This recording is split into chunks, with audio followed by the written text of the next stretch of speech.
तो कहानी की शुरुआत में हमें हमारे एमसी का सीन दिखाया जाता है जो कि गेम खेल रहा होता है और फिर तभी उसके सामने देखा आता है कांग्रेचुलेशन तुमने गेम को क्लियर कर लिया। ये देखते से वो बहुत ज़्यादा खुश हो जाता है और कह रहा होता है कि सीरियसली और बाहर आने लगता है और बोल रहा होता है फाइनली मैंने गेम को क्लियर कर ही लिया। और फिर यहाँ पर वो गेम के बारे में बताना शुरू कर देता है। इस गेम का नाम था we are full divine action game prophecy online game है, इसका यही नाम है लंबा चौड़ा सा। और फिर साथ ही वो यहाँ पर बताने लगता है कि इसका वी आर एक्सपीरियंस बहुत ज़्यादा इंप्रेसिव है और गेम की और भी ज़्यादा तारीफें करता है और बताता है कि आजकल ये गेम बहुत ज़्यादा ट्रेंडिंग में है, एक ऑनलाइन ओपन आरपीजी गेम। और जो भी इस गेम को क्लियर करेगा उसको लिमिटलेस एसेट मिल जाएंगे, इतनी ज़्यादा कि वो 10,000 साल तक भी उड़ा लेगा ना तब भी खत्म नहीं होंगी, थक जाएगा वो, लेकिन एसेट्स खत्म नहीं होंगी। और ये उस गेम के डिस्क्रिप्शन में लिखा था और कोई भी बंदा इस बात के ऊपर ऑब्वियसली विश्वास नहीं करता। और मैं भी उन्हीं लोगों में से एक था जो कि हंसते हुए इस गेम को एंजॉय करता था और कहता था देखते हैं कि असली मनी मेरे बैंक अकाउंट में ट्रांसफर होती है नहीं। लेकिन जब तक वो दिन नहीं आ गया मेरी लाइफ में, वो यहाँ पर अपने जॉब पर होता है, कंस्ट्रक्शन साइट के ऊपर जॉब करता है हमारा एमसी। और वो बता रहा होता है नौकरी की तलाश में असफल होने के बाद मैंने कंस्ट्रक्शन वर्कर के तौर पर काम करना शुरू कर दिया ताकि मैं अपने डे टू डे लाइफ को सपोर्ट कर सकूं। और वैसे मैं चिलचिलाती धूप में कड़ी मेहनत करते हुए और अपने सीनियर्स के बहुत से डांट सुनकर मैं थक चुका था और वो बैठे बैठे लंच कर रहा होता है कि तभी उसके मोबाइल में गेम की तरफ से मैसेज आता है और वो मोबाइल उठाते हुए कह रहा होता है मेरे को याद तो है मैंने ईमेल का नोटिफिकेशन बंद कर दिया था। और फिर वो उस मैसेज को खोलकर देखता है जो कि प्रोफेसर ऑनलाइन गेम से आया था। वो बोल रहा होता है टॉपर रैंक कर रही समा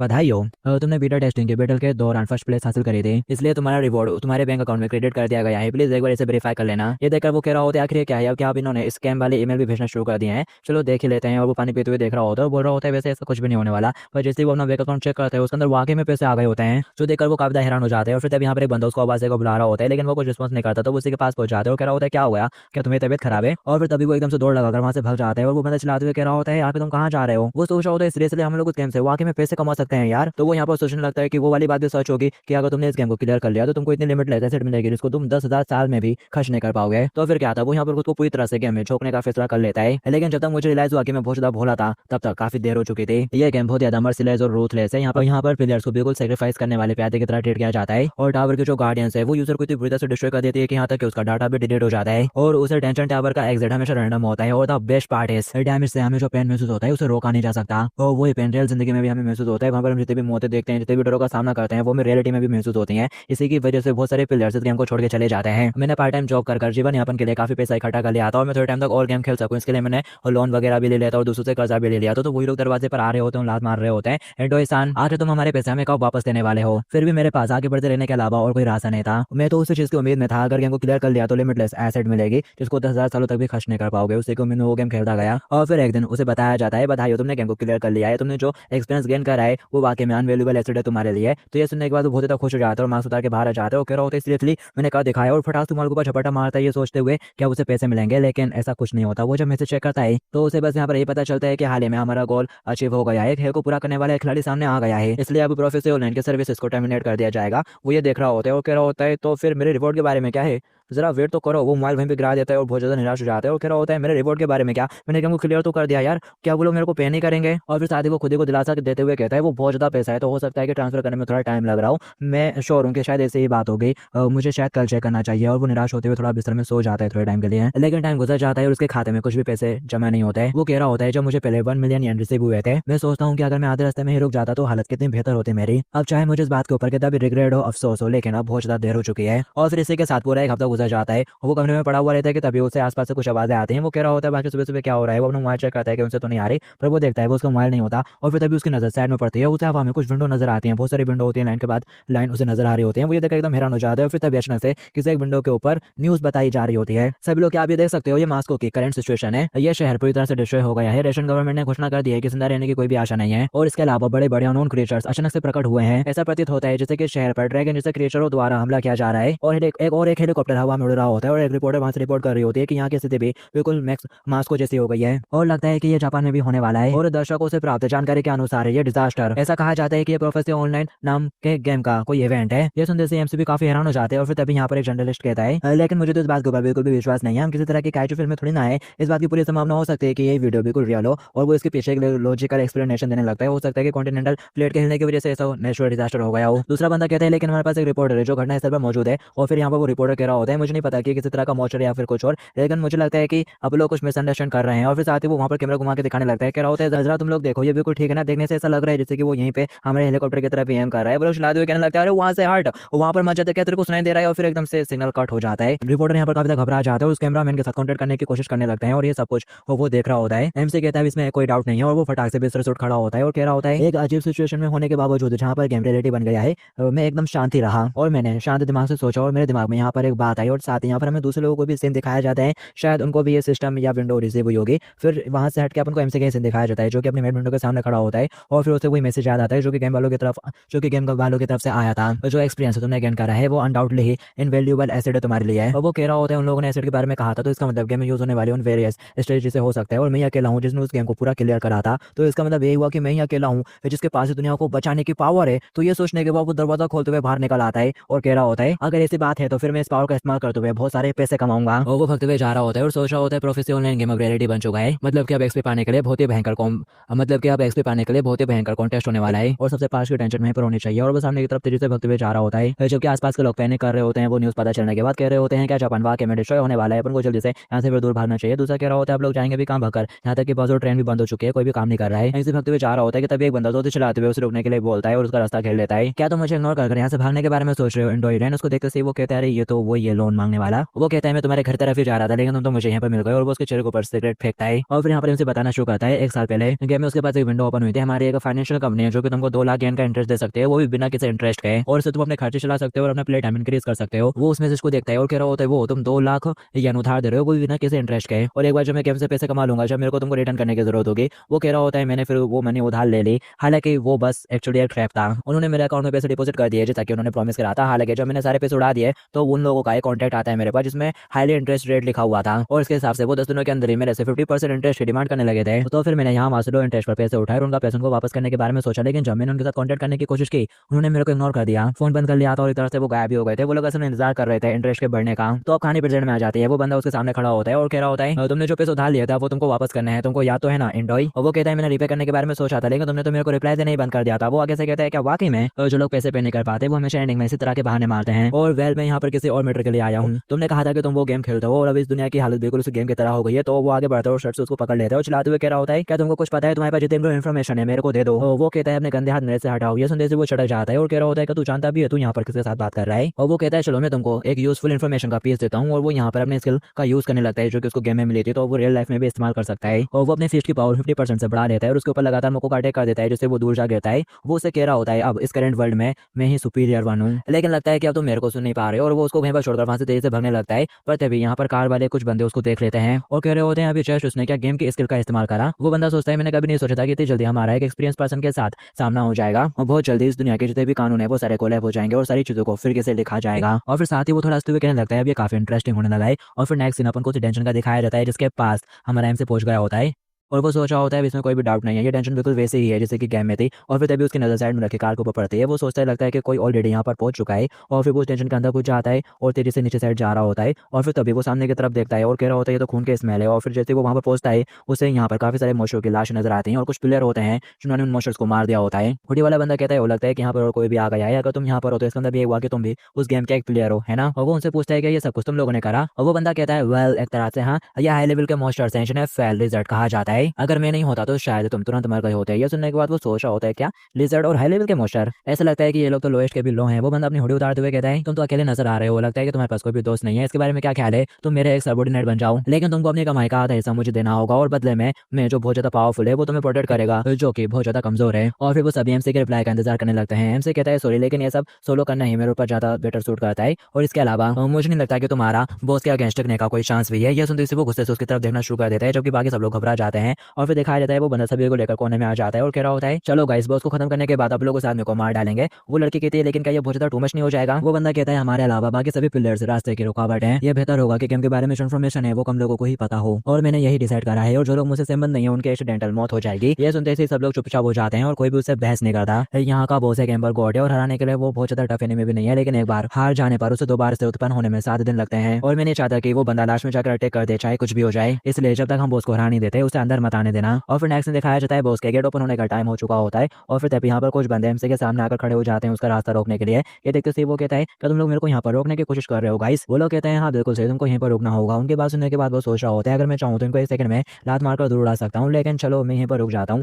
वैसे भी अभी बहुत ज्यादा देर नहीं हुई है, मैं इन्हें जाने देता हूँ और फिर जब लोग बॉस से हार जाएंगे उसके बाद जाकर मैं बॉस को हरा दूंगा। तो गेट खुलता है और वो सारे बंदे अंदर आ जाते हैं जबकि एमसी बाहर वहीं दीवार से टेकर जूस पीना शुरू कर देता है और वो कह रहा होता है वेल मैं देखने के लिए एक्साइटेड हूँ कि वो लोग कितने दूर तक जा पाता है। वो लड़की लड़की कह रही होती है ऐसा लगता है कि वो पर्सन हमारे साथ अंदर नहीं आया। उसके लीडर हंसते हुए कहने लगता है ये तो काफी अच्छा हुआ, हम लोगों को रास्ते में किसी भी ऑब्स्टिकल का सामना नहीं करना पड़ेगा। वो लड़की कहती है मुझे लगता है कि उसने नोटिस कर लिया है कि हम लोग उसके एक्सीडेंटल मौत के बारे में प्लान कर रहे थे। वो बंदा कहता है मुझे नहीं लगता उसको देखकर कि वो इतना सोच सकता है। और फिर वो लोग पहुंच जाते हैं मैदान पर। वो टैंक के शील्ड खड़खड़ाते हुए कहते हैं तुमको अच्छे से करना होगा। वो थम्स अप करते हुए कहता है मेरे ऊपर छोड़ दो। उसके पास एक एपिक ग्रेड की शील्ड होती है, इसलिए वो बंदा इतना कॉन्फिडेंट होता है। और फिर तभी यहाँ पर अचानक से बहुत तेज हवाएं चलना शुरू हो जाती हैं। फायर को पूरा टोर्नेडो इनके सामने प्रकट हो जाता है। वो उसको देखकर घबरा जाता है और कह रहा होता है आखिर किस तरह का सिनेरियो है। उस टोर्नेडो में से एक गोट बाहर आती है और ये एक हेल फायर गोट है और ये इनका बॉस होने वाला है। उसके पास एक बहुत बड़ा सा हैमर होता है और वो मुंह से फायर निकालते हुए उनके ऊपर अटैक कर देता है और वो सभी आजू बाजू उड़ जाते हैं और दीवारों से ठुक जाते हैं, जिसकी वजह से उन्हें काफी डैमेज लग जाता है। उनका लीडर सोच रहा होता है डैमेज आखिर तो क्यों हो रहा है। एक लड़की आगे बढ़ते हुए उसे कह रही होती है लाइट सामा अब अपन को क्या करना चाहिए। वो उसे फटाक से अपना छुड़ा लेता है और कह रहा होता है शट अप,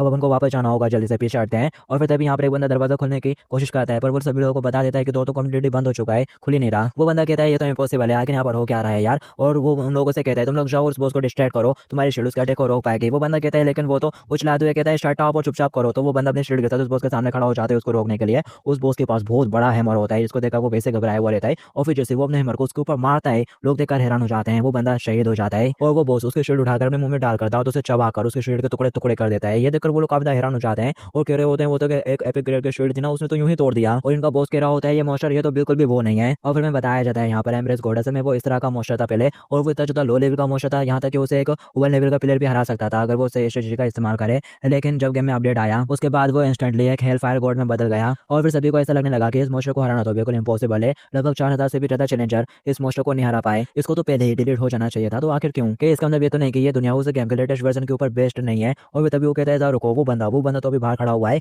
भले ये दरवाजा अंदर साइड से नहीं खुल रहा है लेकिन शायद बाहर से खुल सकता हो। और फिर वो जोर से दरवाजे पिटना शुरू कर देता है और चलाते हुए कह रहा होता है काले बाल वाले आदमी जल्दी से अंदर आ जा, हम लोग कुछ इसको हराने के बाद जो रिवॉर्ड मिलेगा उसमें से आधा हिस्सा तेरे को भी देंगे। लेकिन आगे से कोई जवाब नहीं आता। वो फिर से चलाते हुए कहता है क्या तो मेरे को सुन सकता है, जल्दी से दरवाजा ओपन कर। कि तभी वो गॉर्डन लोगों के ऊपर अटैक करते हुए लोगों को दूर उड़ा देता है दरवाजे से और वो लोग दूर जा गिरते हैं। इनका लीडर कह रहा होता है डैमेज इसके पास तो अच्छी खासी स्ट्रेंथ है, अगर ऐसे चलता रहा तो हम सभी लोग यहाँ पर मारे जाएंगे। और फिर तभी यहाँ पर एमसी की आवाज आती है, इतनी बड़ी बड़ी बातें करने के बाद तुम बस इतने ही हासिल कर पाए। और वो दरवाजा खोल देता है और बोल रहा होता है हो सकता है कि तुम वाकई में लीडर बनने के लिए सुटेबल ही नहीं थे। और वो लीडर मनी मन कह रहा होता है ये बादशाह चलो जो भी हो, मैंने तो बस इस आदमी का इस्तेमाल करा है ये दरवाजा खुलवाने के लिए। और फिर तभी पीछे से एक बंदा कहने लगता है सब लोग जल्दी से बाहर निकलो, ये मोस्ट ऑफ लोग इस आदमी को ऊपर ही छोड़ देते हैं और वो सभी भगते हुए जाने लगते हैं। लेकिन तभी यहाँ पर एमसी जानबूझकर लात मारते हुए एक लड़के को गिरा देता है शायद। और फिर वो पीछे मुड़ के देखता है, दिखाया जाता है दरवाजा पहले ही बंद होने लगता है, उनमें से शायद कोई भी क्लोज मतलब कि पार नहीं कर पाता और सबसे ज्यादा पास वो लीडर ही होता है। कह रहा होता है रुक जाओ, क्लोज मत होना, एटलीस्ट मेरे को तो बाहर निकलने दो। वो पूरी कोशिश करता है एंड तक और फिर एंड में उसकी जोर से चीखने की आवाज आती है क्योंकि उसका हाथ फंस चुका होता है दरवाजे में। बॉस कहता है तो कितना शोर बचा रहे थे, चिल्लाने से मैं बहुत ज्यादा अनोइंग हो रहा हूँ।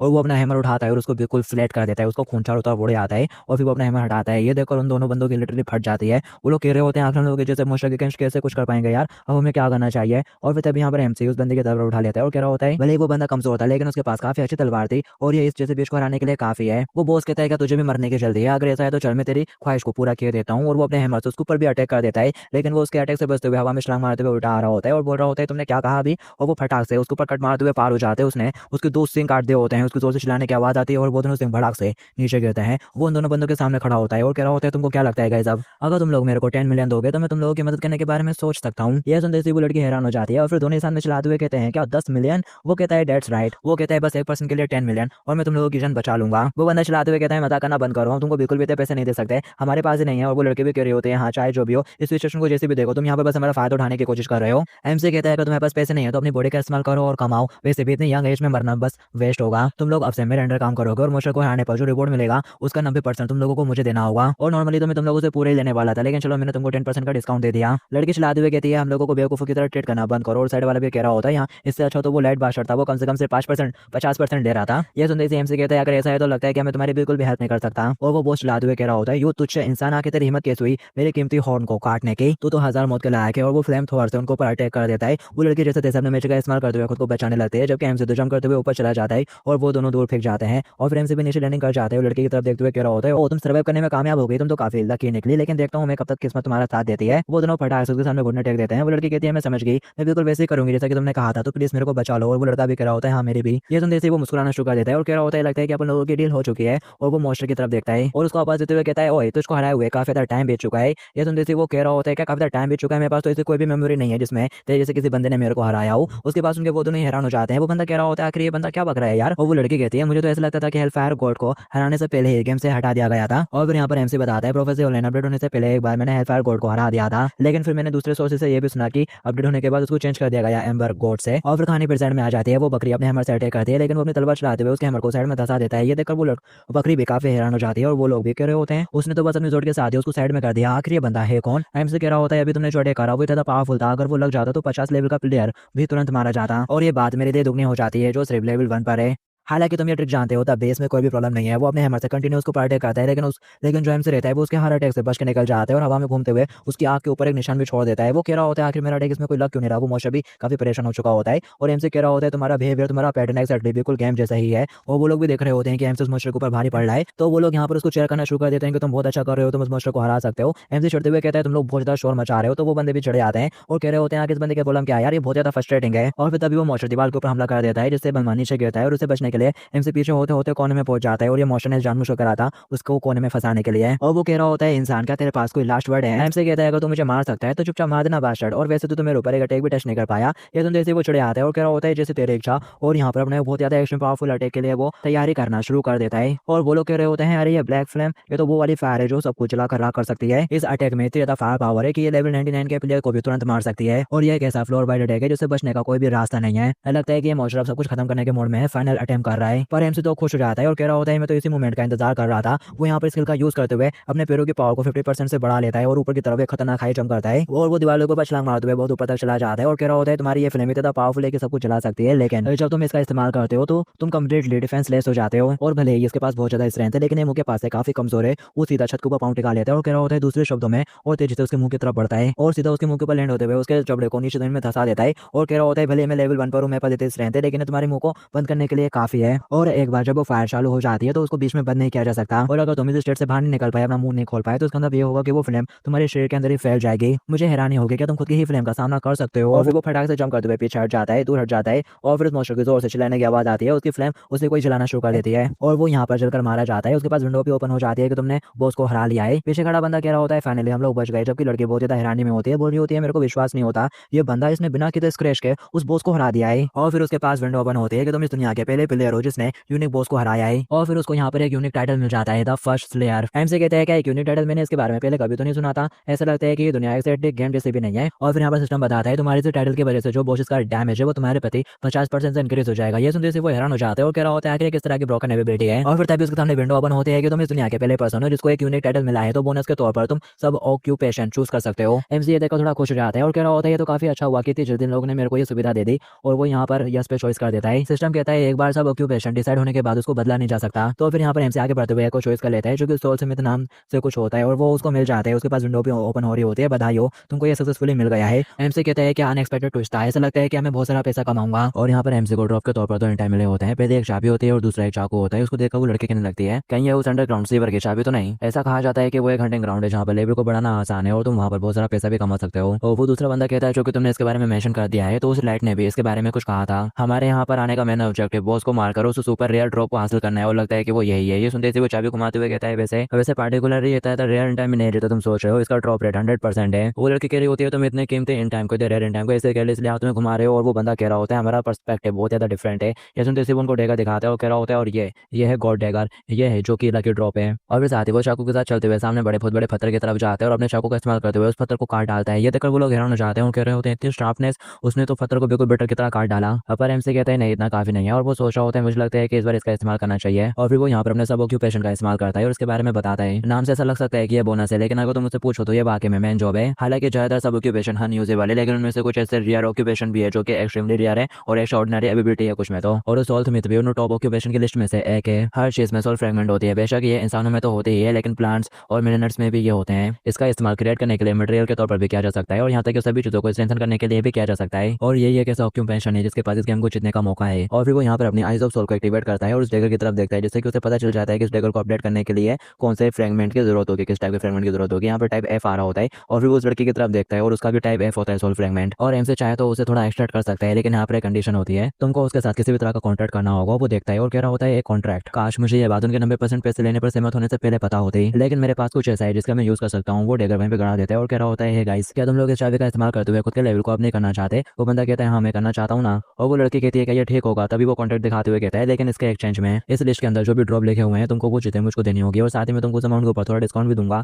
जो तुमको मुझे देना होगा। वो बंदा ये सुनने से खुश हो जाता है और कह रहा होता है अगर मैं चाबी का इस्तेमाल कर पाऊँ तो मैं तुमको टैक्स देने के बाद भी अच्छे से जी पाऊंगा। और वो लड़की भी कह रही होती है तुम तो गॉड हो यार, थैंक यू सो मच। एमशे कहता है मुझे तो ज्यादा करने की कोई भी जरूरत नहीं है, आखिरकार तुम जितना कमाओगे उसमें से मेरे को प्रॉफिट भी तो मिलेगा उतना ही ज्यादा। और फिर साथ उसके पास विंडो ओपन होती है कि तुमने मेरिशन रूबी के साथ एक कॉन्ट्रैक्ट करके कंडीशन को पूरा कर दिया है, इसलिए तुम उसके सोल फ्रेगमेंट को एक्सट्रैक्ट कर सकते हो। और फिर नेक्स्ट एंड सीन में उसको एक बोतल मिल जाती है जिसमें बताया जा रहा होता है कि इसके अंदर उसका सोल का फ्रेगमेंट है टाइप एफ और ये तुमको मिल गया। वो कहता है जो कि मेरे को ऑलरेडी मटेरियल मिल चुका है तो मुझे लगता है कि मैं इसे फिनिश कर पाऊंगा। और फिर वो यहाँ पर अपनी सोल स्मिथ वाली स्किल को एक्टिवेट करके जो अपना डेगर है उसकी पावर को स्ट्रेंथन करने लगता है मिक्सअप करके उस सोल फ्रेगमेंट को। और फिर ये हो जाता है उसके फ्रेगमेंट में अलग से चमक आ जाती है, उसके सामने विंडो भी ओपन हो जाती है कि तुम्हारा गॉड डेगर सक्सेसफुली अवेकिंग हो गया है। और यहाँ पर उसकी एक स्किल भी अनलॉक हो गई होती है सोल स्लेश करके और वो लोग भी उस डेगर की चमक को देखकर हैरान हो रहे होते हैं। और फिर तभी वो यहाँ पर डेगर को घुमाते हुए अपना सोल स्लेश अटैक परफॉर्म करता है और उसके एक ही अटैक के सामने जो दीवार रहती है ना वो पूरी उड़ आती है और बहुत बड़ा सा धमाका हो जाता है। वो लोग देखते ही रह जाते हैं, पूरी दीवार उड़ा दी होती है, उसने बस एक स्लैश में गिर गई होती है। वो लोग हैरानी से ऊपर की तरफ देख रहे होते हैं और वो बंदा कह रहा होता है आखिर एक ह्यूमन इतना ज्यादा पावरफुल कैसे हो सकता है। एम्स अपने वेपन की तरफ देखते हुए कहता है वेल लगता है कि ये बस इतना ही कर सकता था, फिलहाल मेरे पास एक वेपन और मिनिमम स्किल तो है अगली चीज जो मुझे करनी होगी अब। और फिर वो सामने की तरफ देखते हुए चलना शुरू कर देता है। वो लड़की बहुत ज्यादा घबरा जाती है, सोच रही होती है कहीं मेरे को मारने तो नहीं वाला ना, लेकिन वो उसको क्रॉस करते हुए आगे बढ़े आता है और जो डेड बॉडीज रहती है ना उनके पास हाथ जोड़कर बैठ जाते हैं जिससे कि वो उनके लिए प्रे कर रहा हो। वो लड़की उसकी तरफ देखती है और उसे लगता है कि वो उन प्लेयर्स के लिए प्रे कर रहा है और वो थोड़े इंप्रेस होने लगते हैं उससे कि तभी वो यहाँ पर उनकी बॉडीज में से बटवा निकाल लेता है और कह रहा होता है माल तो बहुत अच्छा है। ऐसा लगता है कि उनके पास तो बहुत कुछ था, टैक्स के किराए के लिए इतना काफी होना चाहिए। और वो दोनों उसके एक्शन से काफी हैरान हो जाते हैं। वो बंदा कह रहा होता है तुम जानती हो मुझे ये बंदा उस हेलफायर गॉड से भी ज्यादा डेंजरस और खतरनाक वाइब दे रहा है। वो लड़की कहती है हाँ मेरे को भी। और फिर नेक्स्ट में दिखाया जाता है वो किसी जगह पर पहुंच जाता है, उसके अंदर चला जाता है और फिर साथ ही वहाँ पर एक छोटा सा कुआं होता है जिसके ऊपर उसकी नजर पड़ती है और फिर वो उसको ऐसे नीचे के साइड जाने लगता है। और वो बता रहा होता है कि पुराने टेंपल के सबरनेट कुएं के अंदर एक हिडन अंडरग्राउंड डेंजन एग्जिट करती है जहाँ पर तुम्हें काफी अच्छा खासा एक्सपीरियंस पॉइंट मिल सकता है और वहाँ पर जो मोस्टर मिलेंगे वो काफी ज्यादा स्ट्रॉन्ग होंगे और यूजुअली उनको चैलेंज करने के लिए एक पार्टी जाती है 2 या 3 लोग ज्यादा से ज्यादा कम से कम। लेकिन मेरे पास गोट डेगर है इसलिए मेरे ऊपर ये अप्लाई नहीं होता, यहाँ के सारे एक्सपीरियंस को मैं आराम से अपना कर सकता हूँ। और साथ ही वो नीचे उतर आता है और फिर तभी उसके तरफ कोई सिक्का फेंक देता है, वो उसको देख लेता है और फटाक से अपने डेगर से उसके 2 हिस्से कर देता है। और यहाँ पर ऑलरेडी 3 बंदे मौजूद होते हैं और वो लोग कह रहे होते हैं वो एक और अनादर विजिटर आ गया है। एमसे भी उनकी तरफ देखता है, वो बंदा कहता है सॉरी लेकिन ये हमारा इलाका है। एमसे कहता है कि तुम्हारा इलाका, आखिर इस चीज का डिसीजन किसने ले लिया। वो कहता है पहले आओ और पहले कब आओ, क्या यही रूल गेम में लागू नहीं होता है। एमसे कहता है 3 लोगों की पार्टी के लिए शिकार करने के लिए, इससे भी बेटर जगह है और अगर तुम जानना चाहते हो तो मैं इसके बारे में तुमको बताऊंगा, बस इसके लिए मैं थोड़ा फीस लूंगा। वो लोग कहते हैं इसकी कोई जरूरत नहीं है, एक्चुअली हमें ये जगह बहुत ज्यादा पसंद आ चुकी है। और तीसरा बंदा कहता है यही बात हम लोग तुमसे कहना चाहते थे, सच में अगर तुम हमें कुछ पैसे देते हो तो हमें ये जगह तुमको कुछ देर के लिए उधार देने में कोई भी आपत्ति नहीं होगी। और वो सोचता है अच्छा तो ये इनका बिजनेस करने का तरीका है और वो उनसे पूछता है कितना। और वो बंदा कहता है ये करने के लिए 50,000 है ना, अगर तुम पीछे के मोशर को भी हरा लोगे तो फिर भी तुम काफी ज्यादा प्रॉफिट कमा लोगे है ना। तो फिर वो यहाँ पर उसको पैसे दे देता है और फिर कैब के अंदर चला जाता है। वो बुल्फ कैब होती है, वो तो नीचे जा रहा होता है तभी उसे एक भेड़े की आवाज आती है। वो मुड़ के साइड में देखता है तो यहाँ ऊपर साइड से काफी सारे भेड़े निकल आते हैं। वो कह रहा होता है ये तो डायमंड बुल्स हैं, ये एक मिड लेवल का मॉन्स्टर है जिसे पैसे कमाना बहुत ही ज्यादा आसान है और ये गुफा एक ऐसी जगह है जहाँ पर उनका ग्रुप दिखाई देता है और अगर मैं सोल स्लेस का इस्तेमाल करूँ तो मैं इसे तुरंत ही खत्म कर सकता हूँ, लेकिन शायद मेरे को इसको बात के लिए बचा कर रखना चाहिए। और वो सारे बुल्स आगे बढ़कर उसको अटैक करना शुरू कर देते हैं तो एम से भी आगे बढ़कर उनको मारना शुरू कर देते हैं और वो यहाँ पर देखते देखते सभी मुल्स को मार गिराता है और फिर उसे एक टी बैग मिल जाता है कि तभी पीछे से कोई उसको अचानक से अटैक कर देता है। वो पीछे अटैक करते हुए उसके हमले से बच जाता है और फिर साथ अपना अटैक को घुमाते हुए उसके ऊपर अटैक भी करता है, लेकिन वो अपना सिर पीछे करते हुए बच जाता है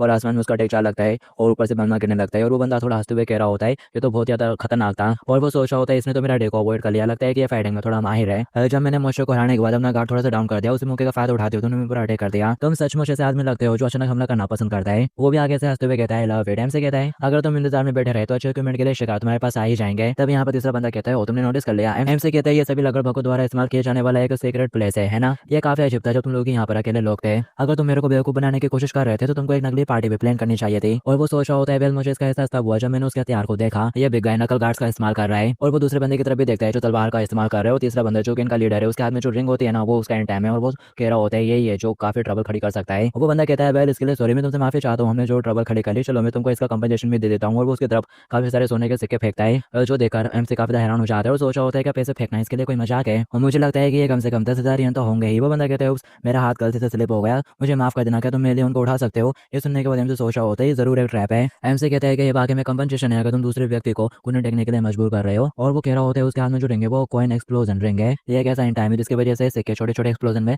बदल जाते हैं और उन्हें लगता है कि मैं इसके बारे में जानता नहीं हूँ, वो मुझे कम आंक रहे हैं। और वो अपना चाकू खाते हुए कहता है ये बिल्कुल भी मत सोचना कि तुम अपने से ज्यादा हाई रैंक वाले पर्सन को टाइटल करने के बाद भी यहाँ से जिंदा वापस जा सकते हो। और वो बंदा कहता है तू तो बस एक बास्टर्ड है जो ये तक नहीं जानता कि अपना मुंह कम बंद रखना चाहिए। क्या तू इस फैक्ट के बारे में भूल गया है? यहाँ पर हम लोग 3 लोग हैं। एमसी कहता है इससे कोई फर्क नहीं पड़ता तुम 1000 की संख्या में क्यों ना हो, तो बस तुम छोटे कीड़े ही। अगर मैं तुम सबको साथ में भी गिनूं तब भी तुम लोगों की कीमत में एक सिंगल एन जितनी भी नहीं होगी। ये सुनते ही वो बंदा चढ़े आता है और कह रहा होता है बास्टर्ड, और चुटकी बजाते हुए वहाँ पर धमाके करना शुरू कर देता है और कह रहा होता है प्लेन में थोड़ा चेंज आ चुका है। पहले मैंने सोचा था कि मैं उसको एक आसान मार दूंगा, लेकिन अब मैं चाहता हूँ कि मारने से पहले मैं उसके हाथ पे बिल्कुल अलग कर दूं और वो अपने साथियों को उसको अटैक करने के लिए भेज देता है। वो अपने पंच से एमसी के ऊपर मुक्का मारता है, लेकिन वो पीछे हटते हुए उसके पंच से बच जाता है। तभी पीछे से वो दूसरा बंदा अपने ब्लेड से उसको ऊपर अटैक करने लगता है। तभी वो पीछे घूमते हुए उसका अटैक को रोक लेता है, पर तभी पीछे से वो बंदा उसको ऊपर अटैक करने लगता है। तो वो अपने ब्लेड को गोल गोल घुमाते हुए दोनों को ही थोड़ा दूर उड़ा देता है और वो कह रहा होता है तुम लोगों ने कहा था अगर मैं 50 के पे कर देता हूँ तो तुम लोग मेरे को डिस्टर्ब नहीं करोगे, लेकिन ऐसा लगता है कि अब तुम्हारी वो डील टूट चुकी है, अब मेरे को मेरा पैसा वापस चाहिए, वो भी इंटरेस्ट के साथ। वो बंदा भी आगे से कहता है ठीक है मैं तुमको पे करूंगा इंटरेस्ट के साथ एक्सप्लोडिंग कॉइन, और वो चुटकी बजाते हुए कहता है कॉइन एक्सप्लोजन, और वो उसकी तरफ बहुत सारे सिक्के फेंक देता है जो कि नीचे गिरकर फट रहे होते हैं। तो वो भी वहां से भागना शुरू कर देता है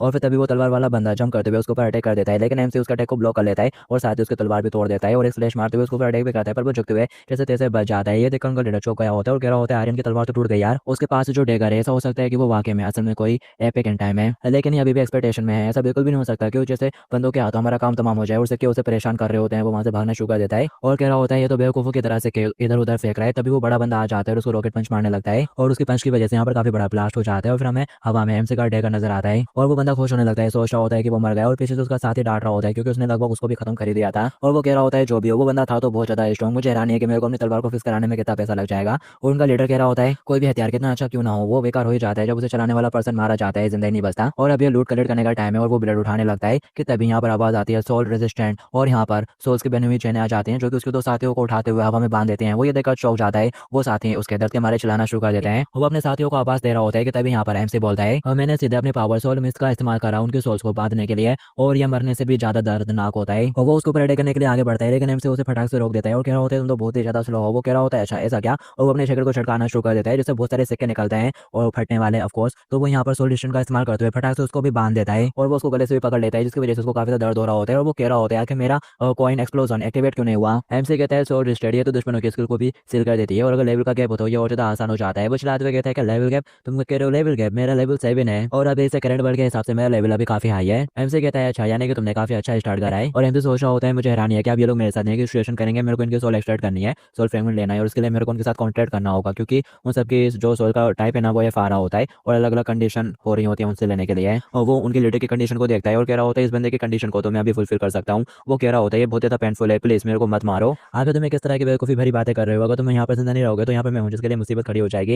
ये सुनते से वो हैरान हो जाते हैं। वो कह रहा होता है कि तुम्हारे कहने का क्या मतलब है। वो कहता है तुम्हारी आंखें, तुम्हारा ब्लड, यहाँ तक कि तुम्हारे इंटरनल ऑर्गन्स, इस दुनिया में ऐसे बहुत सारे लोग होंगे जो कि उनको खरीदना चाहेंगे। आखिरकार 50,000 का इंटरेस्ट रेट ज्यादा तो होगा ही। ये सुनते से वो लोग पैनिक करना शुरू कर देते हैं, घबरा जाते हैं। कह रहा होता है लीडर लगता है कि ये बंदा वाकई में हमें साथ वही करने वाला है जो ये बोल रहा है। उनकी बात सुनने के बाद वो सोच रहा होता है मैं कितना बेवकूफ हूँ, मुझे लगता है कि इसे बिल्कुल भी काम नहीं होने वाला है। इसके अलावा ह्यूमन ट्रैफिकिंग से और इसके अलावा ह्यूमन ट्रैफिकिंग से मेरा कोई लेना देना नहीं है यार, मैं तो बस एक सीधा सा पर्सन हूँ। एमसे कहते हैं आखिर इसमें गलत क्या है, अगर तुम लोग मेरे को पैसे नहीं दोगे तो मेरे को तुम्हारे ऑर्गन्स बेचकर पैसे कमाने का दूसरा तरीका तो निकाल नहीं होगा। उनका लीडर चलाते हुए कहते हैं अगर तुमने सडनली इस तरह की बातें बोलना स्टार्ट क्यों कर दी, प्लीज मेरे को छोड़ दो, मैं तुम्हारे लिए कुछ भी करूंगा। और वो रोना शुरू कर देता है और कह रहा होता है प्लीज मेरी जान को बख्श दो। उसके आंसू टपक जाते हैं और यहाँ पर सिस्टम बोलता है कि उसकी कंडीशन पूरी हो गई, असल में उसको डराने का कंडीशन था तो यहाँ पर उसने फुलफिल कर दिया होता है। तो यहाँ पर उसको उसका सोल फ्रेगमेंट मिल जाता है और फिर वो यहाँ पर सभी को नीचे गिरा देता है, सब खांसते हुए उठते हैं और फिर वो उनकी तरफ कॉन्ट्रैक्ट फेंकता है और कह रहा होता है इसे साइन कर दो। वो लोग उस कॉन्ट्रैक्ट को देखते हैं और कह रहे होते हैं क्या हम लोग हमारे इनकम का 90% देंगे तुमको, और ऊपर से हम लोगों को तुम्हारी बातें भी माननी होंगी। वो उनकी तरफ देखते हुए कहता है कि तुम लोगों को कोई इससे दिक्कत है। वो लोग कहते हैं नहीं नहीं नहीं कोई दिक्कत नहीं है। और फिर नेक्स्ट सीन में पेज उसके हाथ में होते हैं और वो कह रहा होता है ठीक है आपसे तुम तीनों मेरे फाइनेंशियल सपोर्टर्स हो गए और याद रखना अगर तुम लोगों ने मेरे खिलाफ जाने की कोशिश की तो मैं तुम लोगों की कबर खोद दूंगा वहीं पर।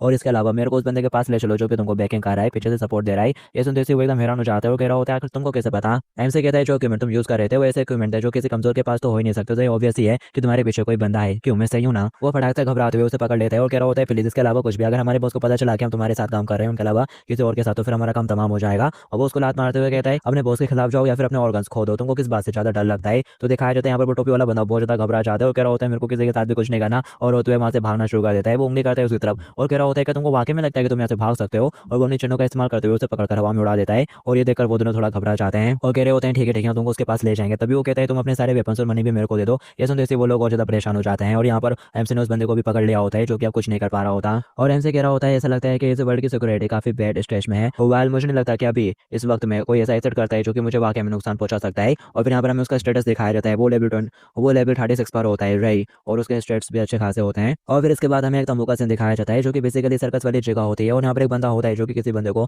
बहुत बुरी तरह से मार रहा होता है और पिंजरे में कुछ बंदे बंद होते हैं और वो कह रहे होते हैं मेरे को उसके लिए सॉरी फील हो रहा है। और वो बटलर कहता है तुम तो वो काम ही पूरा नहीं कर सकते जो कि तुमको दिया गया है, और जबकि मैं इसके बारे में सोचता हूँ तो मुझे तुम्हारे बॉस के लिए सॉरी महसूस हो रहा है। और क्या तुमको भी अपने बॉस के लिए सॉरी महसूस नहीं होता? तभी पिंजरे में से एक बंदा चलाते हुए कहता है बस अब रुक जाओ, बहुत हो गया, अगर ऐसे चलता रहा तो वो मर जाएगा। और वो बंदा कहता है तो फिर इसको मर जाना चाहिए, वैसे भी तुम लोग बॉस को बहुत ज्यादा नीचे खींचे जा रहे हो। कि तभी यहाँ पर बॉस आ जाता है और कह रहा होता है मेरे बारे में क्या बातें चल रही हैं। वो उसको देखते से घबरा जाते हैं और कह रहा होता है अरे बॉस। और वो उससे कहता है लो क्या तुमने उसको डिसिप्लिन सिखाना फिनिश कर लिया? और फिर नेक्स्ट में दिखाया जाता है उस बंदे के पास बैठा हुआ रहता है तुमने तो क्लियरली बहुत ज्यादा ओवरडू कर दिया है, अगर तुम्हारे को हेड टूट जाए तो उसका इफेक्ट काफी लंबे टाइम तक बना हुआ रहता है। और वो उससे कहता है वैसे भी हमारे पास हमारे गिल्डमैन की शॉर्टेज है, इससे कोई फर्क नहीं पड़ता चाहिए कितना भी इनकैटिव हो, लेकिन तुम इसे इस तरह से ब्रेक नहीं कर सकते। वो घबरा जाता है और कह रहा होता है मैं माफी चाहता हूँ। ये सुनते से वो थोड़ा खुश हो जाता है कि बॉस उसके साइड ले रहे हैं। वो कह रहा होता है आपका बहुत बहुत शुक्रिया बॉस, नेक्स्ट टाइम में डेफिनेटली। कि तभी वो अपने पास से कोड़ा निकालकर उसको मारना शुरू कर देता है जोर से और बोल रहा होता है इस तरह से एनिमल्स को ट्रेन किया जाता है, तो मैं चापुक से मांस को जितना चाहिए उतना काट सकते हो क्योंकि इनसे उनकी कोई हड्डियां नहीं टूटते हैं। और यहाँ तक एनिमल वेलफेयर वाले ऑर्गेनाइजेशन भी लेजी जानवरों की हेल्प नहीं करती और वो उसको बहुत बुरा मारता है और वो उसको और ज्यादा मारने वाला होता है। कि तभी यहाँ पर वो लोग आ जाते हैं और कह रहे होते हैं बॉस हम लोग वापस आ गए। वो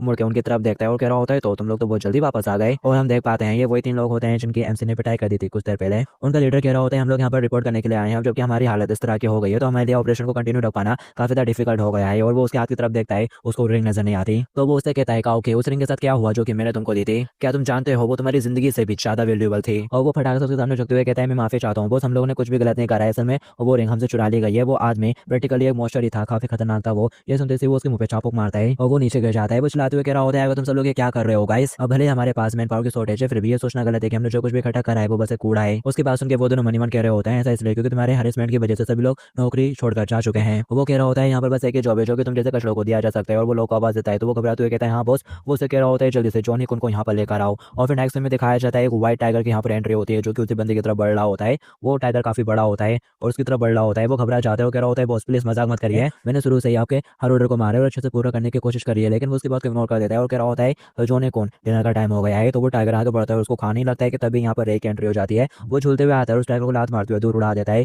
दिखाया जाता है वो टाइगर दूर जाकर गिरता है और ये देखकर वो भी घबरा जाता है। वो उन्हें दिखाते हुए कह रहा होता है सॉरी लेकिन मैं तुमको मेरे कीमती इनकम सोर्सेज को ऐसे ही नहीं मानने दे सकता। और वो लोग भी इसको देखकर बहुत ज्यादा खुश हो जाते हैं और कह रहे होते हैं राइसान। और वो अपने टाइगर के पास पहुंच जाता है और कह रहा होता है जो निकुन क्या तुम ठीक हो बेचारा किटी तुम डर गए। और वो लोग रे के पास पहुंच जाते हैं और कह रहे होते हैं तुमको तो आने में बहुत ज्यादा देर हो गई राइसान, आकर तुम कर क्या रहे थे। और वो कह रहा होता है तुम्हारे हैंड आउट पे तो मुश्किल से कोई पैसा था, मेरे को छोड़ो यार। कि तभी पीछे से वो रे के ऊपर अपने कोड़े से अटैक कर देता है। पर तभी यहाँ पर रे अपनी तलवार को घुमाते हुए एनर्जी के कुछ फ्लैशेस मारता है जिससे उसके कोड़े के टुकड़े टुकड़े हो जाते हैं। ये देखकर उसके भी पसीने छूट जाते हैं। वो कह रहा होता है आखिर तू है कौन यार। वो बोलता है क्या मैं अब से मैं इन लोगों का न्यू एम्प्लॉयर हूँ। ये सुनते से लोग चलाना शुरू कर देता है। कह रहा होता है क्या न्यू एम्प्लॉयर। और उन लोगों से कह रहा होता है तुम लोगों का बॉस के प्रति ग्रेटिट्यूड कहाँ चला गया, बॉस पहले थे जिन्होंने तुमको काम पे रखा था और तुम्हारी देखभाल करी थी। वो चलाते हुए कहते हैं ग्रेटिट्यूड आखिर हमें जैसे पर्सन के प्रति ग्रेटिट्यूड रखना है क्यों चाहिए। टोपी वाला भी कह रहा होता है हाँ ये एकदम सही कह रहा है, हम लोग तो बस उसकी बात इसलिए सुनते थे क्योंकि हमें उससे डर लगता था, लेकिन रे इंसान तो उससे भी ज्यादा स्कैरी है। रे कहता है कि तुमने सुन लिया खुद अपने कानों से। और फिर साथ ही वो दूसरे बंदे को आवाज देते हुए कहता है ओए जो वहाँ पर है अगर तुम मेरे साथ कॉन्टेक्ट करते हो तो मैं तुमको इन लोगों से बचा सकता हूँ। ये सुनते ही वो लोग हैरान हो जाते हैं और वो बंदा कह रहा होता है कि तुम ये कह रहे हो कि तुम हम लोगों को यहाँ से बाहर निकालोगे।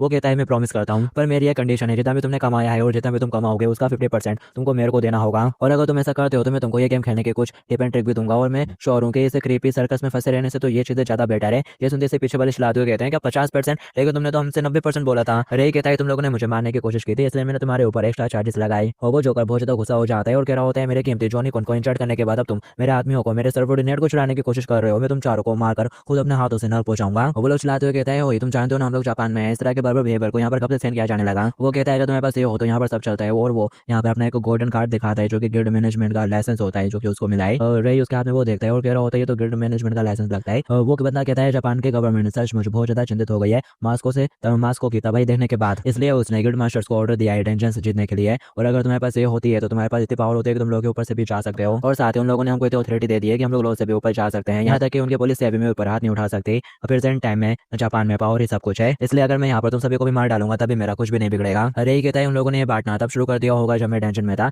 इन अदर वर्ड अगर मैं भी गिल्ड मास्टर में से एक बन जाता हूँ तो मैं भी तुम्हारी तरह एक शेडी बिजनेस स्टार्ट कर सकता हूँ, क्यों है ना। ये सुनने के बाद वो कह रहा होता है तुम क्या बेवकूफ आदमी है, एक गिल्ड मास्टर बनने के लिए पहले तुमको सर्टिफाइड भी रैंक का प्लेयर बनना होता है कम से कम। और भी उसके ऊपर गन तानते हुए कहता है जबकि तुम यहाँ पर मरने वाले हो तो इस बात से कोई फर्क भी नहीं पड़ता। और वो उसके ऊपर धाए धाए करके गोलियां चलाना शुरू कर देता है और बुलेट उसकी तरफ बढ़ रही होती है। वो कंटिन्यू लगातार बहुत सारी गोलियां चलाता है, लेकिन एक भी गोली उसके बैरल के पार नहीं जा पाती। और वो आगे बढ़ते हुए कहता है कि तुमने कभी इसके बारे में सोचा है, यहाँ पर बहुत सारे प्लेयर्स हैं और उनमें से कोई भी गन का इस्तेमाल नहीं करता है टेंशन को जीतने के लिए, और तुम्हें पता है ऐसा क्यों? और वो उसके पास बढ़ रहा होता है, वो घबरा जाता है, वो कह रहा होता है मेरे पास मत आना, लेकिन रईस की तरफ बढ़ते हुए जा रहा होता है। तो फिर वो बैरियर से ठुकर जाता है और पीछे की तरफ घुसते हुए जाने लगता है। वो तो लगाकर रोकने की कोशिश करता है, लेकिन वो नहीं रोक पाता। एमसी लगातार आगे बढ़ रहा होता है और वो फाइनली उसको क्रश कर देता है दीवार के साथ चिमटा के, और फिर उसकी हालत बेकार हो जाती है। वो नीचे धड़ाम करके गिर जाता है और वो कह रहा होता है इस तरह के वेपन का इसलिए अब इस्तेमाल नहीं किया जाता क्योंकि अब ऐसे स्किल्स एग्जिट करती हैं जो कि इन वेपन्स को सरपास कर चुकी हैं, इसलिए ऐसा बिल्कुल भी मत सोचना कि तुम मेरे जैसे किसी के सामने इन खिलौनों के साथ जी सकते हो। और वो पिंजरे वाले लोग भी कह रहे होते हैं, यहाँ तक कि वो बॉस भी उनके सामने कुछ नहीं कर पाया। मेरे को तो विश्वास ही नहीं हो रहा। रे उन लोगों से पूछता है मैं तुमसे आखिरी बार पूछ रहा हूँ, क्या तुम लोग मेरी डील के अंदर इंटरेस्टेड हो या नहीं? और अगर तुम मेरी डील के अंदर इंटरेस्टेड होते हो तो मैं तुमको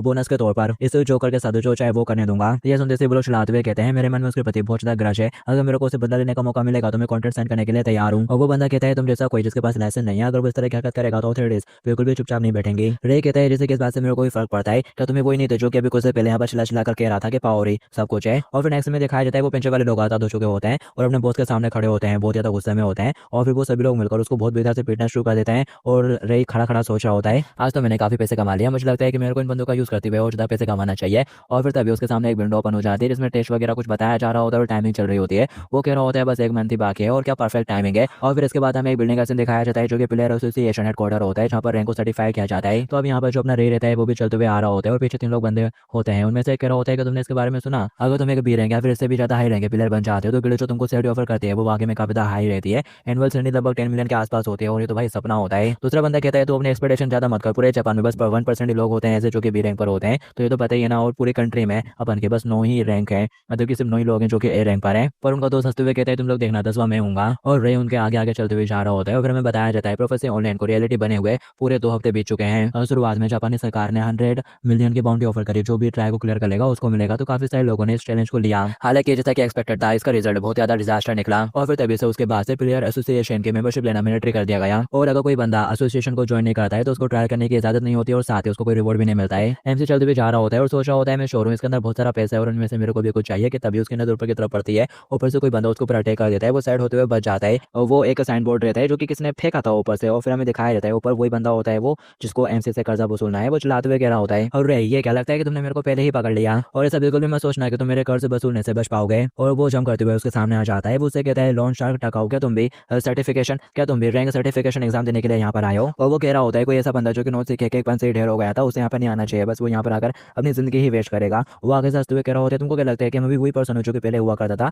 अब मैं पहले से बदल गया हूँ, अब मेरे पास स्ट्रॉन्गेस्ट क्लास है स्पेयरमैन। ये सुनते ही वो आगे से जोरों से हंसना शुरू कर देता है और कह रहा होता है कि स्पेयरमैन ये क्लासेस तो वो लोग सुनते हैं जो कि अमेच्योर होते हैं और उन्हें कुछ भी पता नहीं होता। ये शुरुआत में तो ये काफी सॉलिड क्लास होती है लेकिन एंड तक आते आते ये बेकार है। ये सुनते से वो चलाते हुए कह रहा होता है तो फिर तुम्हारी क्लास क्या है? वो आगे से कहता है क्या मेरी बिगनर। ये सुनते से वो आगे साथ पढ़ता है और कह रहा होता है बिगनर तो प्रैक्टिकली तुम एक क्लास लेस बंदे हो। और रे कह रहा होता है मैं कोई झूठ नहीं बोल रहा हूँ, मेरी मेन क्लास बिगनर ही है आफ्टर ऑल। वो कह रहा होता है जो भी हो तुमको पैसे तो चुकाने पड़ेंगे किसी दिन, और मैं तुमको दिखाऊंगा एक स्पायरमैन के ट्रू पावर। और वो साइन बोर्ड निकाल लेता है डबल से और उससे उसके ऊपर किसी टेक्निक से हमला करना शुरू कर देता है। बहुत सारे साइन बोर्ड मारते हैं उसको, लेकिन वो उसके हर अटैक से बचते हुए उसके पास पहुंच जाता है, जो सुनकर जो देखकर वो काफी हैरान हो जाता है। वो उसे कह रहा होता है मैं यहाँ पर बिना फालतू का बखेड़ा खड़ा नहीं करना चाहता एग्जाम से पहले, और वैसे भी यहाँ पर तुम्हें थे जिसने पहले मूव करा था, तो अब ये लो। और वो उसको मारकर हवा में उड़ा देता है। वो बहुत ऊंचाई तक जाता है और फिर साजिश चलाते हुए नीचे जाकर धड़ाम गिर पड़ता है और वहीं शहीद हो जाता है। और लोग उसकी तरफ देखना शुरू कर देते हैं। वो चलते हुए जा रहा होता है और कह रहा होता है मैं तो बस सेल्फ डिफेंस कर रहा है। और फिर इसके बाद हमें बिल्डिंग के अंदर का सीन दिखाया जाता है जहाँ पर एक लड़की उसे रैंक एग्जामिनेशन फीस मांगती है जो कि 8,000 येन होती है। ये सुनने के बाद वो सोच रहा होता है ये तो काफी एक्सपेंसिव है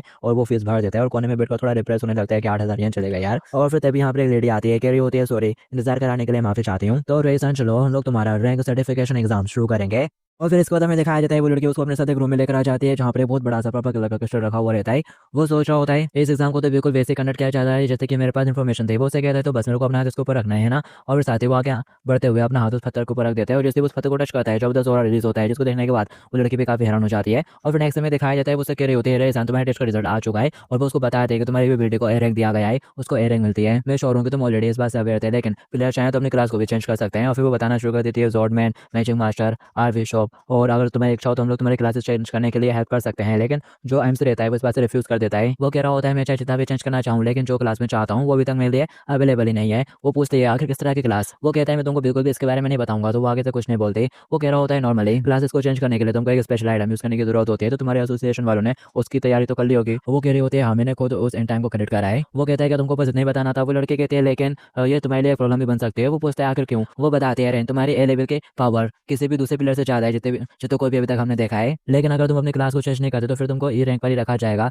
इंटरनेशनल स्टैंडर्ड्स के हिसाब से। ई रैंक वालों को प्रैक्टिकली मेट्रो में गिराना चाहता है, उनके ऊपर काफी सारी रिस्ट्रिक्शन लगा दी जाती है और वो गिल्ड भी क्रिएट नहीं कर सकते, इसलिए तुमको इसका डिसएडवांटेज होगा। ये सुनने के बाद वो कह रहा होता है गवर्नमेंट ऑफिशियल को भी बेवकूफ रूल बनाना बहुत ही पसंद होता है लगता है, और वो सोच रहा होता है अगर ऐसी बात है तो मैं अपने किसी मनी मेकर को अपनी जगह पर बी रैंक वाला बना दूंगा और उसको गिल्ड का मास्टर बना दूंगा। कंट्रोल तो मेरी रहेगी हाथ में। और जहाँ तक वो मेरी नजर में है सिर्फ एक ही क्लास में वो पोटेंशियल है जो कि प्रोफेसर ऑनलाइन को क्लियर कर सकती है, इसलिए इससे कोई फर्क नहीं पड़ता चाहे कोई भी रीजन हो। मेरा कोई इंटेंशन नहीं है अपने प्रोफेशन को चेंज करने का। और वो कहता है भले मैं ई रैंक पर हूँ लेकिन ट्रायल्स को क्लियर करने पर मेरे को भी 100 मिलियन येन का बोनस मिल सकता है ना। वो कहती है हालांकि ये बात सच है कि तुमको मिल सकता है, लेकिन वो कहने लगता है तो फिर कोई प्रॉब्लम नहीं है। वो कहती है समझ गई और दुर्भाग्य से तुम्हारे लिए जो सर्टिफिकेट इशू होगा उसके ऊपर भी ई रैंक लिखा जाएगा। और फिर नेक्स्ट में दिखाया जाता है वो बाहर निकल आता है और बिल्डिंग के बाहर बहुत सारे लोग ऐसे घूम रहे होते हैं जो कि नए प्लेयर्स को अपने गिल्ड में ज्वाइन कराना चाहते हैं। कोई कह रहा होता है सी रैंक से जो अबव होगा उनका स्वागत है, हम उनको अपने यहाँ पे ज्वाइन करने देंगे, और कोई कह रहा होता है हम लोग डी रैंक वाले प्लेयर और उससे अबव को वेलकम करेंगे। ये चल रहा होता है यहाँ पर, वो सब सुन रहा होता है और कहता है ऐसा लगता है कि ये सभी लोग न्यू रिक्रूट्स के लिए ऐसा लगता है कि ये सभी लोग न्यू रिक्रूट्स के लिए आए हैं और ये लोग कितना ज़्यादा एफर्ट डाल रहे हैं। और फिर तभी दो लेडीज उसके पास आती हैं और कह रहे होते हैं कूल गाय, हम लोग प्लेयर्स को ढूंढ रहे हैं जो कि डी रैंक या फिर उससे अबव हो गया, तुम हमें ज्वाइन करना चाहोगे? ये सुन के लड़के कहते हैं अच्छा, सुन के सॉरी फील हुआ और वहाँ से निकल जाते हैं।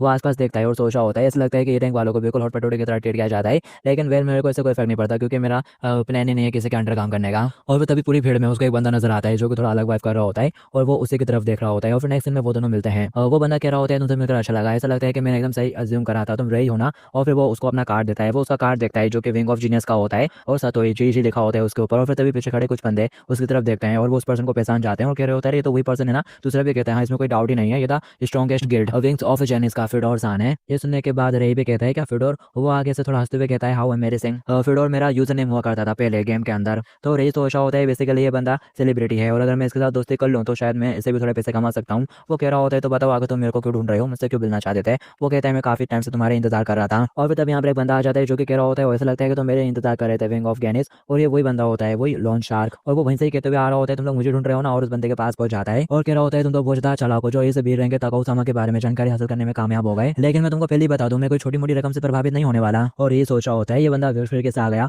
और ये तो इतना कमजोर था फिर भी बी रैंक, क्या इसने एग्जामिनर को धमकाया होगा या फिर कुछ और किया है? और वो उसे थोड़ा दूर हटते हुए कहता है सॉरी आगे तुम हो कौन यार? ये सुनते से वो चटक जाता है और कह रहा होता है तूने क्या कहा लड़कियों जैसे दिखने वाले आदमी, और वो उसको टाई खींच को पकड़ लेता है। कह रहा होता है बात छड़ लगता है कि तेरे को बताना होगा कि मैं कितना ज्यादा स्ट्रॉन्ग हूँ, कि तभी वो उसका हाथ पकड़कर मोड़ते हुए उसे नीचे गिरा देता है और बोल रहा होता है जैसे जैसे हम बिना फालतू की बकबक में लगते रहते हैं विनाश का समय निकट आता जाता है और मेरे पास तुम जैसे लोगों के ऊपर वेस्ट करने के लिए बिल्कुल भी टाइम नहीं है। तो फिर वो भी चिढ़ते हुए चला जाता है और कह रहा होता है बाद में मेरे पास रोते हुए मत आना मेरे को रिक्रूट करने के लिए। और फिर नेक्स्ट में दिखाया जाता है ये लोग रेस्टोरेंट में बैठ के बात कर रहे होते हैं। वो सॉरी बोल रहा होता है, वो कह रहा होता है कोई बात नहीं मैं भी उस बंदे से बहुत परेशान हूँ, तो आखिर तुम क्या चाहते हो? तुमको मेरे ई रैंक से कोई लेना देना नहीं होना चाहिए है ना? यह तुम जैसे वो आगे साजना शुरू कर देता है और कह रहा होता है तुम बस एक ही रीजन की वजह से ई रैंक पर हो, वो ये है कि तुमने जॉब को चेंज करने से इनकार कर दिया होगा। वो बताता है हमारी एक्टिविटीज को एसोसिएशन द्वारा समर्थन प्राप्त है। और ये कहता है ऐसा लगता है कि प्लेयर एसोसिएशन काफी लापरवाही है, तो पर्सनल इन्फॉर्मेशन थी और जापान के डाउनफॉल की वजह से हम इतनी लापरवाही अफोर्ड नहीं कर सकते और ये बात मेंशन करने की भी जरूरत नहीं है कि इसकी हमें काफी कीमत भी चुकानी पड़ती है। और वो कहता है रे क्या तुम हमारी गढ़ में शामिल होना चाहोगे? हम तुमको ठीक होते पे करेंगे ताकि हमने एसोसिएशन को पे करा था फीस के तौर पर इन्फॉर्मेशन के लिए। और वो अमाउंट देखते से काफी हैरान हो जाता है, 10 मिलियन का अमाउंट होता है। वो सोचा होता है अगर मैं ये पुराना वाला में होता तो मैं पक्का इस डील को एक्सेप्ट कर लेता। और वो उसे कहता है सॉरी लेकिन मेरा किसी भी गढ़ में जुन होने का कोई भी इरादा नहीं है। और वो आगे से थोड़ा हंसते हुए कहता है मैं जानता था तुम्हारे जैसा कोई पावरफुल बंदा इतनी छोटी सी मनी से मूव नहीं होगा। तो इन्फॉर्मेशन के बारे में क्या ख्याल है? मैं तुमको वो इन्फॉर्मेशन बताता हूँ जो हमारे पास है। हमारे गिल्ड को सरकारी एजेंसी यहाँ तक कि दूसरे विदेशी गिल्डों का सपोर्ट भी हासिल है और ये कहना हमारे लिए कोई अतिशयोक्ति नहीं होगी कि हम इस दुनिया के ग्रेटेस्ट विकी हैं। और ये वाली इन्फॉर्मेशन पाने के लिए तुमको कुछ शर्तें पूरी करनी पड़ती है, लेकिन हम तुमको सर्वोत्तम सुविधाएं प्रदान करेंगे। रे उसे पूछता है तो क्या तुम अपनी इस इन्फॉर्मेशन के साथ मेरे को बता सकते हो कि वो कौन प्लेयर है जिसने ऑनलाइन प्रोफेसी को पूरा कंप्लीट करा है? और वो कहता है कोई भी नहीं है, इस दुनिया में एक भी ऐसा पर्सन नहीं है जिसने आज तक इस गेम को क्लियर करा हो। ये सुनने के बाद वो मनी मन कह रहा होता है कि कोई भी आके तुम्हारे इससे क्या मतलब है? और वो कह रहा होता है अच्छा तब मैं इसमें रिफ्यूज करता हूँ इस बात से। और उसको यहाँ पर उसका इंटेंस और महसूस हो जाता है तो वो थोड़ा घबरा जाता है और कार्ड रखते हुए कह रहा होता है ठीक है अगर कभी तुम्हारा माइंड बदले तो बेझिझक हमसे कॉन्टेक्ट कर लेना। और वो वहाँ से जाने लगता है और कह रहा होता है खुद से आखिर में तेल दी पीछे क्यों हट गया? क्या इसलिए क्योंकि मुझे लग रहा था कि इससे हमारी गिल्ड की रेपुटेशन कम हो जाएगी? नहीं ऐसा नहीं है, बल्कि मैं डर गया क्योंकि मेरे इंस्ट्रक्टर ने मुझसे कहा कि इस बंदे को बिल्कुल भी एंग्री नहीं करना है चाहे कुछ भी हो जाए, ये एक मॉन्स्टर है। और फिर तभी पीछे से वो आ जाता है उसके कंधे पे हाथ रख देता है तो वो एकदम घबरा जाता है। वो उसको यहाँ पर अपना काट देता है और कह रहा होता है कि तुम्हें कभी मदद की जरूरत हो तो मुझे मुझे कॉल कर देना और मैं प्राइस के हिसाब से तुम्हारी डिमांड को एक्सेप्ट कर सकता हूँ। और वो उसका कार्ड ले लेता है और कह रहा होता है तुम्हारा शुक्रिया, और साथ ही वो सोच रहा होता है यार तुम हो कौन रही।